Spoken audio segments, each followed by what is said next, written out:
How are you doing today? Amazing. We just saw this video of you explaining the hippocampus and explaining the pituitary gland and your favorite neurotransmitters. Tell me about this. How did this YouTube channel start for you? So basically, I've had a lifelong love for learning, and around the age of 4 to 5, I wanted to start a YouTube channel because I had learned a lot from all of the educational channels, and I decided that it would be best if I shared the knowledge I had gathered with the world. Amazing. Sean, I have so many questions for you. When did this start for you? How old were you when you started watching and learning on your own? About 0 months old. What do you mean? Like right when you were in the womb? In the womb, I was doing science. Like, if my mom's belly was emitting kinematic equations. What do you mean? Yeah, well, so that was really just a way to transition into the fact that from babyhood to now, I have been learning and educating and soaking up information from any type of media or source that I can find, because I've always wanted to learn. How kids enjoy playing video games, I enjoyed learning. Like, learning was my video game. And I really just had a passion for it. Because, like, basically everything I've done so far is a passion project. I have a sort of gravitational attraction towards learning. When you're thinking about this sort of stuff, are you learning it and then memorizing it, or are you trying to create new information, new knowledge? I bet you've heard of this. I have hyperthymesia, which means I have a hippocampus that's on steroids. And basically, the second I learn something, I kind of memorize it. You can't forget it. Well, I can forget it, but I mean, usually this hyperthymesia I have, it's kind of weird. My mom likes to call it selective because I still forget a lot of things, but the thing is, it's activated by a trigger. So, like, if I watch a video using a certain song, then it's like the neurons, they just start firing in a loop until it brings me back to like 3 years ago when I heard the same song. How does it make you feel? It's double-sided because sometimes it makes me happy, bringing me back to those memories of when I was very much a littler kid. And sometimes it really brings me stress and anxiety because sometimes there are these horror medias that I see and I watch them and I'm interested in them. And then in the middle of the night, the repercussions of hyperthymesia come and I eventually just can't sleep. Just replaying it as a loop? Exactly. Like, there was this one jump scare that I wasn't ready for, and then I go to bed, and then it's just like, hey, remember that jump scare? What else? What in your own life, do you want to have a certain profession one day, or do something specific in terms of your work? Well, I want to be a neurocardiosurgeon, which can be defined as the combination of a brain and a heart surgeon. And I invented this word when I was 4 years old because when I was doing research on the human body or anatomy, which was one of my favorite science subjects to study about, I found out that the brain and the heart are connected in a loop where the brain has to tell the heart to pump blood and the heart pumps blood to the brain so the brain can tell the heart to pump blood. And it's a loop. So I thought, if one is damaged, then what's going to happen to this loop? So I decided to specialize my treatment in both of those. Well, I do one of those. Yeah. I do the brain part. So if you ever need any help, I mean, just give me a call. I don't know what kind of advice I can give you, though. You are so brilliant at such a young age. But what point did everyone else start noticing this about you? Well, if you're speaking of my parents, Then, Right over there. yeah. Well, at 9 months old, we were driving to Carter's to get me some snazzy new baby clothes. And I looked at the sign and I flashed back to my months of learning phonics and reading and vocabulary. And I opened my little baby mouth and said, Carter's. I had read the sign that was on the top of the building. Sorry. And my mom was amazed. She was like, Sean, did you just read? And I'm like, silence. So when we got home, she showed me some baby flyers she was getting. I read them. She told my dad that I could read, and my dad didn't believe her until she showed it to him. So you weren't going to regular schools. Were you learning mostly at home? Yes, actually. I was mostly self-taught, and this did have some negative repercussions. And you may be thinking, how is this negative? Well, you see, I had overlearned. There is a saying that's like, you can never learn too much. Well, with me, I broke that. Because if you tried to show me a French fry, I would have said letter I instead of French fry.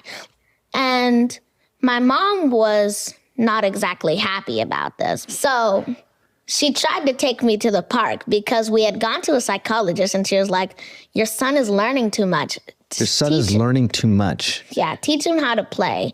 And my mom did exactly that. She took me to the park and I'm like, woman, you're wasting my time. She tried to show me Mickey Mouse and stuff. I'm like, ew, get this monster off my screen. And then eventually she kind of gave up and let me start learning. We went back to the psychologist and my mom said her plans had failed. So she put me in a school, and not just any school. High Achievers. This technically counts as a shout out, so shout out High Achievers. All right. I hope they're listening. Yeah. But if you have gifted kids, that school's good because they will let your child progress at their own speed. So if your kid finishes, let's say, preschool in a week, which was me, then they move you on to kindergarten, and then kindergarten to first grade until I was in second grade at like the age of 3. Wow. That's pretty incredible. Do you know any other kids like you? So I don't know if you've heard of a kid who got accepted into Morehouse at 13. Yes, I just did. He's actually in my school.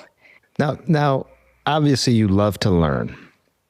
Do you miss out on the other part of life, the playing part and other stuff? And you didn't really enjoy going to the park, sounds like. I did. I do everything too much. I play too much. I learn too much. I read too much. Well, there's no such thing as reading too much, but I mean, based on normal standards, I read too much. Do you have any bad habits? Bad habits. Annoying. I vex every day. And if you ask my mom, she would list like 30 other things, but I don't want to be too self-detrimental. No, definitely. You shouldn't. I mean, everyone's really super proud of you. So, and then you want to do this neurocardiac surgeon. That's what you want to be.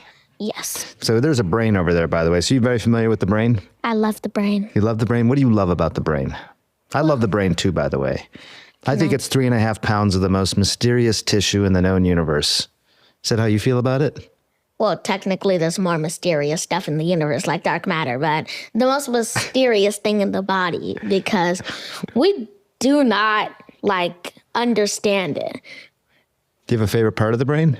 Let me see if we can get inside it, because my favorite part of the brain isn't on the outside. I think you might be able to pull it apart. Let's see here. Do a little surgery on that there, Sean. Okay. Scalpel. I'm your scrub nurse. There you go.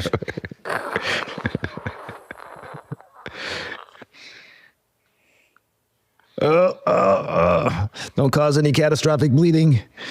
I think ripping his brain in half is already enough. I would not want my brain to have this happen to it. No. Although, they do operations where they remove an entire hemisphere of the brain. Did you know this? Yeah, it's used to treat seizures, and sometimes they cut the corpus callosum. Gosh. And that causes the two hemispheres of the brain to argue. And that's always just kind of been a little freaky for me as a kid. Pretty sure it's in the middle, right? Yeah. So what do you love about the hippocampus so much? Memory, because memories are something that you can cherish. And I think memories are the best thing ever because they allow you to share a special bond with your past that usually animals without those developed brains that we have, they can't share that same bond with their past because they wouldn't remember. Right. So we have a special advantage with our advanced brains. If you could change something about the brain, what would you change? Infinite storage. I would make it so you could remember anything and everything and you wouldn't forget.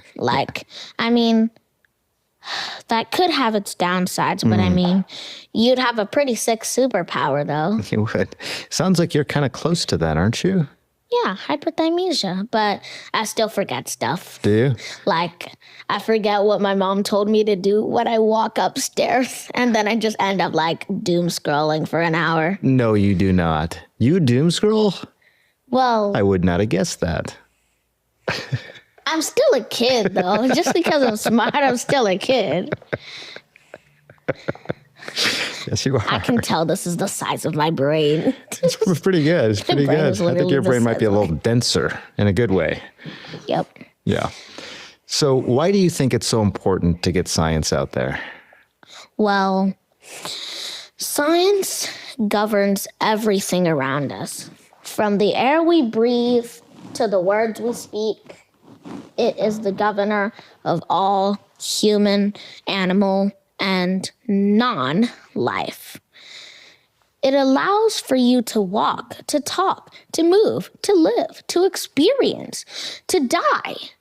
And if we do not have an understanding of what brings us to this world, then why even be in the world in the first place? Do you think that other people share your interest in science? You think there's a lot of people who want to learn this? Well, other than scientists, if you're talking about your average Joe, John Doe, then I don't really have a feeling because if everyone was interested in the science like I do, then my channel wouldn't have to exist because my goals would already have been achieved. Does it surprise you that people are not more scientifically literate? Very much because, have you heard of the term Facebook mom? Mm-hmm. They will walk up to you and say, they will show you a clearly AI picture and say, why can't you be more like this kid who built a helicopter out of soda bottles? And that's not true. And the same thing goes for science. You see, there are a lot of pages that show you fake science. Yeah. Or science that has been dumbed down so badly that it's fake. And this is everywhere. You can't escape it. So how can you tell the difference between real and fake? Right. There are a few main ways. First of all, check language. If something like the Oxford Dictionary posts a science thing that's new science term has been discovered, it explains how waves can be particles. And then it's something like duality. This is obviously true because it's from a credible source. It doesn't use clickbait language, and it explains everything clear and concise. These are the 3 science credibilities. If you find a website that uses clickbait language, is not from a credible source, and doesn't explain things concise and clearly, or hides it behind a paywall or an ad wall, then you can tell that it's probably clickbait. Now you go on another website called articlesformoney.com. I couldn't think of anything that sounded more clickbaity than that. That's pretty clickbaity. Yeah. How worried are you about this? This misinformation and disinformation? Very worried because people are actually investing in it, and then they read the article, and the article's like, scientists discovered where dreams are made in this area in the brain that was just discovered like yesterday. It's obviously true. Can't you see? Now watch this ad and click this pop-up. They're totally safe. And they end up learning false information because a month later, it's proved that that area was literally just the corpus callosum from an angle that made it look empty. And then that website has planted a seed of lies that you will go to share to your friends, and that friend has that seed of lies until near the whole world is believing in a lie that was disproven a month later. And then everyone goes to that website and floods it with reviews that are definitely not PG. So I know you're trying to help combat misinformation. You got your own YouTube channel. You have 1.5 million followers. Is that right? Mm-hmm. It's incredible. Well, estimated. I have 1.4 million. 1.4, sorry. 1. I've got to get it accurate. I don't want to be a purveyor of misinformation here. No, it's fine. Okay, thank you. It's basically 1.5. Yeah, okay. So. I think it was a fair mistake. But you're trying to get good information out there. Is it tough teaching these concepts, especially to adults? Yes, because actually I've made mistakes in my videos before because I used to think that the heart could pump blood to the 4th floor of a building, but that was actually a lie that had been planted in my head by a book. And I believed it because it sounded credible.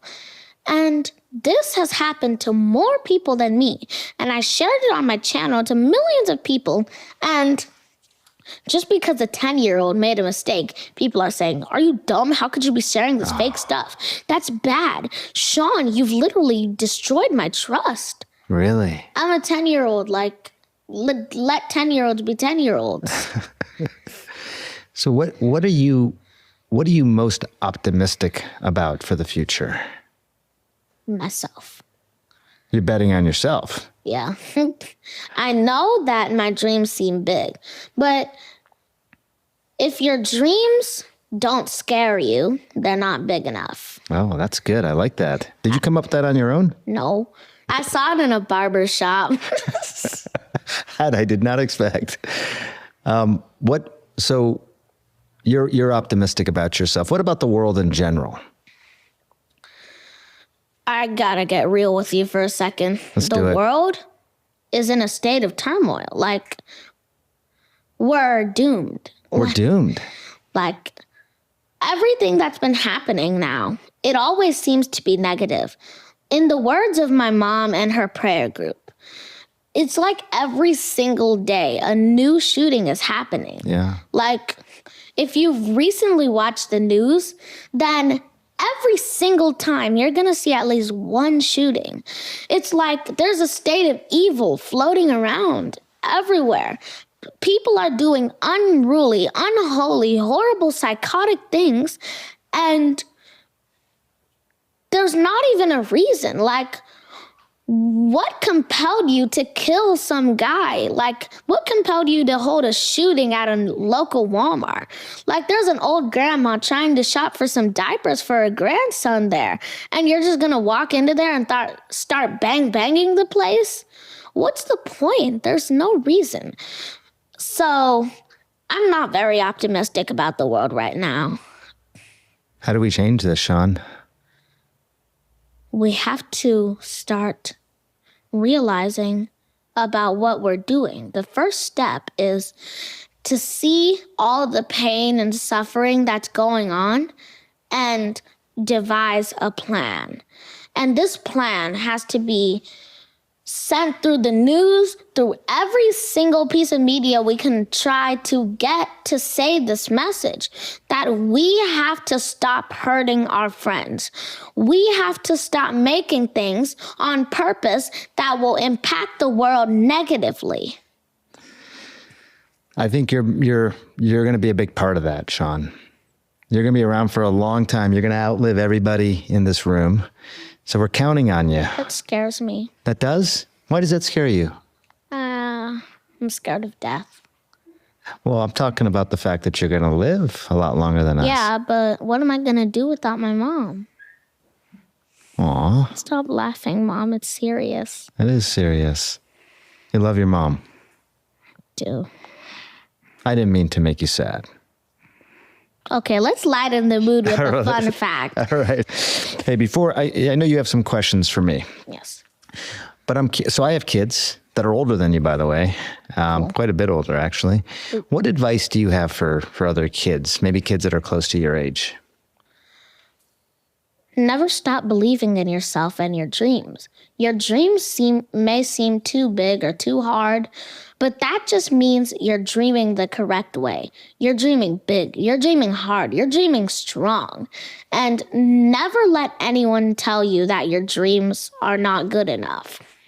Because they are. Even if your dream is to sit in your room all day and do nothing, that's still what you choose to do with your life. Don't let people criticize you on your own choices. They're your choices, and you are you, not them. So they can't control you. When you're being you and they're being them, you are not being them. Everyone's different. Hey, I'm curious, though, before I let you ask me questions, how much of what you learn is stuff that you are memorizing and then recalling and reciting versus coming up with new ideas and new thoughts?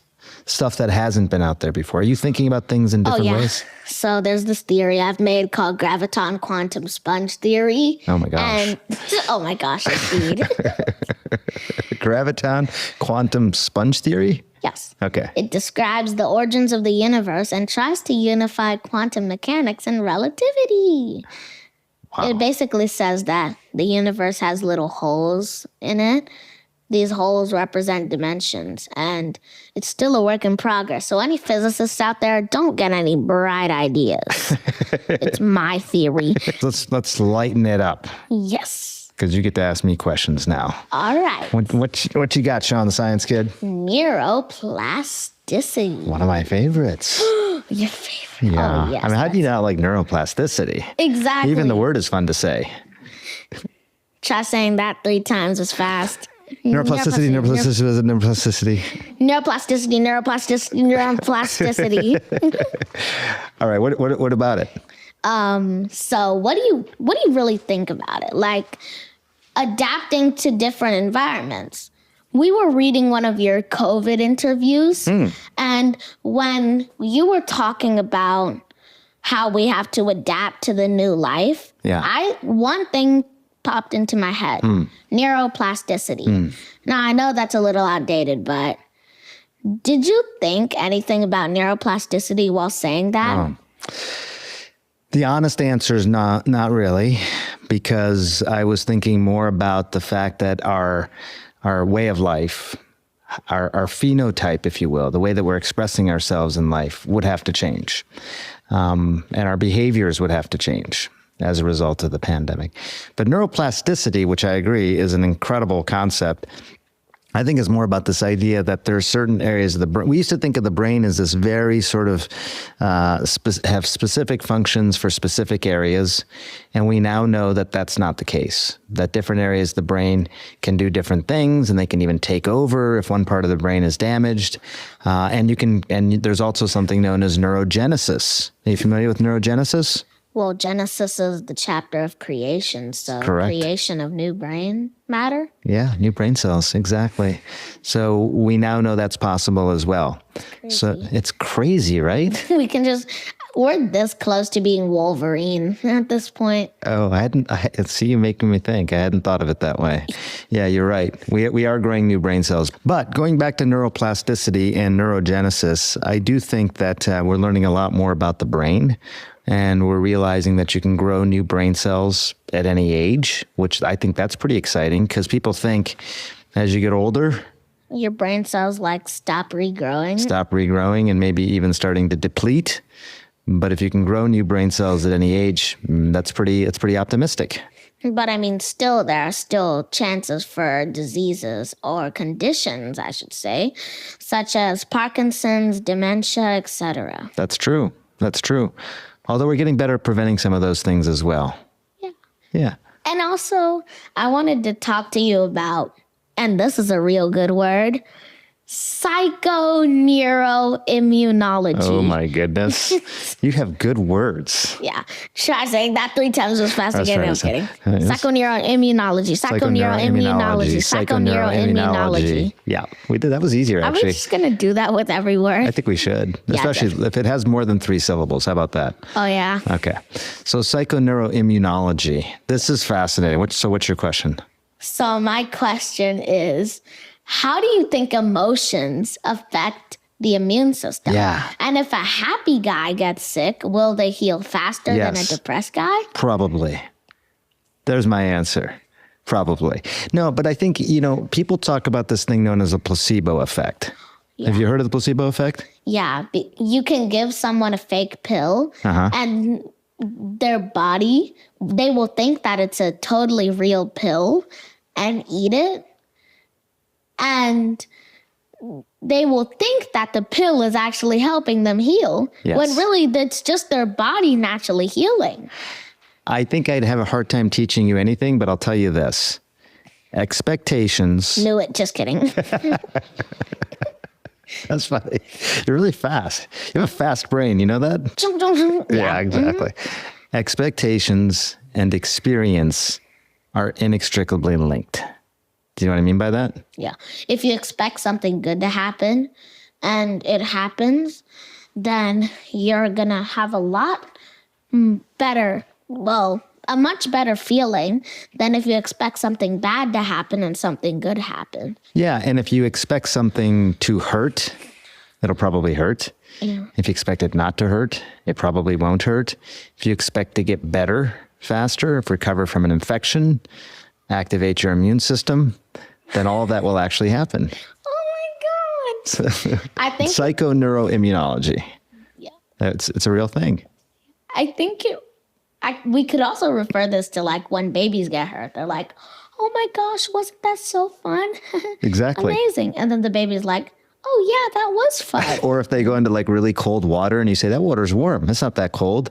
And they actually think it's comfortable. I wish that still worked. Like you could just tell someone, this is going to be fun. And they're like, oh, cool, this is fun. You can do that. I bet you could do that because people believe you and you're very convincing. Yeah. Yeah. What else you got? My next question is about cryogenics. We got to say it. That's the syllable.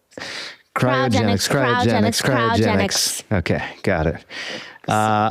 Yeah, I'm a little mixed on cryogenics, kind of like you are on time travel. I think the idea of suspended animation. Are you familiar with suspended animation? Yeah. Of course you are. And if the idea of that becomes more real, then I think cryogenics may follow. But I think right now, we know that you can make things really cold and slow down metabolism, but sort of making that last long into the future, I think is... And then trying to get them to come back. To reanimate. Yes. Very challenging. Although, Sean, Yeah. I think if anybody will do this in the future, I'm betting on you. I'm betting on you. Cryogenics. All right, so those are good. So we got neuroplasticity. We did... Psychoneuroimmunology. I don't think we'll do the repeat thing again. Psychoneuroimmunology. And then cryogenics. You had like good questions. You got any more? Now these are just coming from the relics of the back of my mind. I love it. What's your favorite neurochemical? Oh, well, that's easy. Can you want to guess? Endorphins. How did you know? Because Those are mine too. Really? By the way, endorphins, good. Endorphins, endorphins. Yeah, most people would say dopamine, don't you think? Oh, yeah. So what are endorphins? Endorphins, they're like feel-good chemicals. Yeah, they are. They're in the same category as dopamine and serotonin. Yes. And they're usually associated with the same thing oxytocin is, love. Yep. And another thing that they're associated with is morphine. Oh. Endorphin. That's where morphine comes from. So endorphins are kind of like our own body's natural morphine. Isn't morphine a drug? So. It is a drug, but it's something that's synthetic. But they got the idea for morphine from our endorphins. We have our own morphine system. Isn't that cool? And by the way, that relates back to the placebo effect. Like if you can harness your endorphins, that's why you feel good. That's why expectations and experience are so linked. And you're doing the happy dance. I love it. You got any more questions for me? Oh yeah. So you have an Indian background, right? Yeah, I'm Indian. Yeah. Did that have anything to do? Did that do good for your career path? Did that do bad for your career path? Did it have no effect? Wow, that's a really good question. Okay, I think it did good for my career path, and I'll tell you why. I think I have a funny sounding name, Sanjay Gupta. It's not that unusual in India, but here in the United States, pretty funny sounding name, right? But also that means pretty memorable name as well. So I think that's good, right? I feel like Sean is a pretty common name, but my Irish spelling makes it a little less common. Sean. I like it. Did people call you Scene ever? Oh my God. I can't even. How did you know? I get called Scene more times than I get called Sean the Science Kid. Really? Literally. Come on. I have friends who've known me since I've come into the school and they still said, yo, what's up, Scene? Well, you've seen my annoyance. Like, are you kidding me? Well, I like your name. I like the whole thing you got going on here with this jacket and everything. Sean the Science Kid. That's pretty cool. Where'd this jacket? See the back? Yeah, let's see the back. Oh my gosh, that is a very good picture of you. That really encapsulates who you are, I think. And you have all these things. You have robots, you have molecules, you have brains. You have a lot of interests. By the way, astrophysics, I thought that's what you were going to go into versus neurocardiac. Well, technically, I'm going to do theoretical physics too. Oh, okay, of course. And I'm going to do both of them. Well, Sean, I wish you a lot of luck. And will you promise to call me if you need any help? I don't know if I can help you because you're really smart, and I think you're gonna figure it all out on your own. Hold up. After this, what's your number? Okay. Gotta give me your number. I'll give you my number, and then you can. And then, like when I'm with my friends, I'm just gonna be like, "Oh, nothing. I'm just calling Sanjay. Sanjay. Wait, Sanjay who? Sanjay Gupta. What? What? What a pleasure, Sean.